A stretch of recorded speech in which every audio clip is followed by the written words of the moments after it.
As मुई मूला शाग आ मुनगा शाग के एंता करी भजा करती जे घर लोग पूरा खाई कर खुश हो गले केनता करी बनी से एतकी टेस्टी लगुचे जे बोले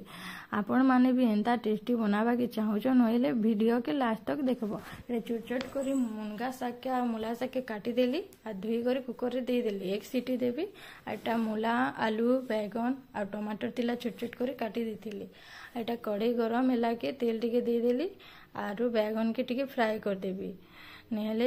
पूरा कोचा कोचा लगसी ना केरे जैसी नून निबे देना भल नहीं लगे ये लगे टिके लाल करी भाजी देली आटा से तेल रे सरसों फुटन दी देली सुखा मिर्चा टिके दी देली आ छोट छोट करी जेन्नी काटी थी क्या मूला और आलू के सेता के भी अधखणिया सिझाबी आ टिके लाल लाल हैला बाकी तक फ्राई करबी आरु टिके नून दे देली टिके सिझवा बोइली आरु आ टमाटर दे देली एटा आ कवर कर दी थी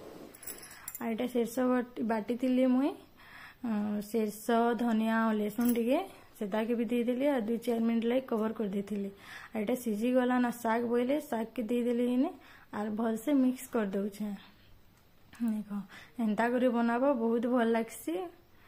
आ जेन माने मोर वीडियो के नुआ देखुछन बोले सब्सक्राइब करबे लाइक करबे कमेंट करबे। देखो रेडी हो गला ना मुनगा शाग एंता करी बनाबे चटपटा और खाबे बहुत भल लागसी देहर लागे भी भल है बहुत विटामिन है कहसन।